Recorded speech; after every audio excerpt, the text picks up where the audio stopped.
I'm Karen. Welcome to Smashing the Glass and welcome to the community that I've created. I started the blog back in 2013 when I was planning my own wedding, and as excited as I was to be planning it, I felt that there was a real lack of inspiration for style-savvy Jewish brides and grooms. Everything was either old-fashioned schmaltz or, to be quite frank, or aimed at non-Jewish weddings. So I decided, just after I got married in 2013, I decided to start my own blog, Smashing the Glass, to show everybody how they could have a wonderful Jewish wedding with all the traditions that they identified with, but also to be able to put their own stamp on their Jewish wedding and make it about them and have the day that they really want. One of my favourite things to do is inspire Jewish brides and grooms, or Jewish brides and grooms, with creative ideas for their wedding day. So what I want to talk to you about today is my top 5 do's and don'ts for the perfect Jewish wedding. So let's start with the first one, my favourite part of the Jewish wedding, which is the hora, the Jewish dancing. This is what I personally was most looking forward to about my Jewish wedding. I just think it's such a wonderful moment. And what I want to tell you to do when the hora comes on is go for it. Make sure you sweat, make sure you're glistening with glee, make sure your dress gets dirty if you're a bride. Just enjoy every second. My one tip for the Jewish dancing is anyone that has a penchant for drinking alcohol, don't let them be in charge of lifting your chair. Number 2, my next do is try and be in the moment and remember the pure and sacred side of your Jewish wedding. Often with all the planning, you so concerned with all the details, you lose track of the real spiritual significance of the Jewish wedding. So do try and be aware of the pure and sacred side of your special day.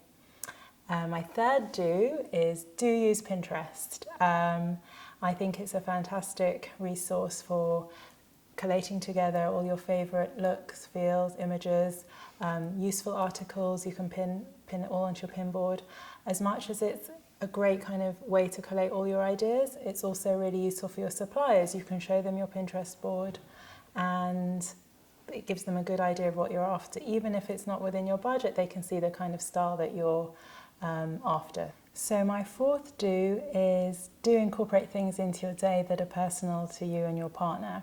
It could be anything from walking down the aisle to a nostalgic song that brings back memories of your first date. It could be table centres that reflect you and your partner's hobbies, or countries you visited around the world. You know, instead of just naming your tables about the different countries you visited, potentially you could actually incorporate little artifacts from each country. You know, be as creative as you like or as simple as you like, but just put your personality in. Another idea, which is something I personally did, was within the chuppah canopy itself, we incorporated messages from guests. Even guests that couldn't be there on the day, they sent us their messages, and I designed it on the canopy, and that was lovely. So it can be anything, you know, really simple idea like that, or something really elaborate like an interesting creative table centre. Whatever it is, do incorporate your personalities. And my final do is take the time to be calm and in the moment on your day.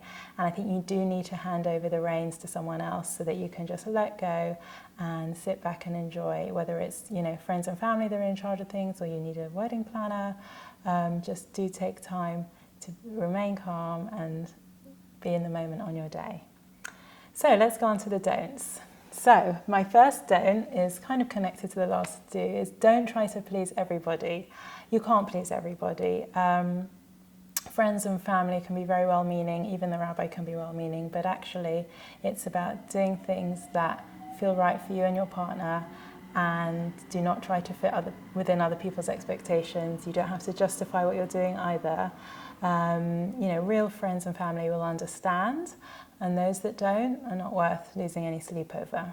My second don't is don't think that you need to have a large bridal party on your day made up of groomsmen and bridesmaids and whoever else you think you need to be involving if it's not your bag. Me personally, me and my husband, didn't have a bridal party at all. We chose a few members of our friends and family to help with us on the day for support in the lead up, and also to do a few mini errands on the day. The people that you pick will be really honoured and will be only too glad to help. My third don't is don't have a cookie cutter day, whatever you do. Don't follow the crowd. Think about the things that you really love, not just the things that you like, and build a theme around it. It could be anything from your favourite song to your favourite colour to a piece of interior design, a clothing style that you like, an era. It can be anything, and build a theme around it. And this is something that I can specialise in with a Smashing Wedding Consultancy as well, is helping you unlock that theme, unearth a theme about the things that you really love, and combine things that mean something to you. It's as long as there's your personality on the day and you're making a sort of one-of-a-kind experience for you and your guests, that's what's important. My fourth don't is don't invite too many people. Fewer and closely connected is far, far better than inviting a cast of unknowns. It also makes for a much more meaningful and intimate atmosphere. And my final don't is don't follow the crowd, be true to yourself. And if that means picking a really weird theme or wearing a dress you can hardly walk in, that's fine. Anything goes. It's your day. Go for it.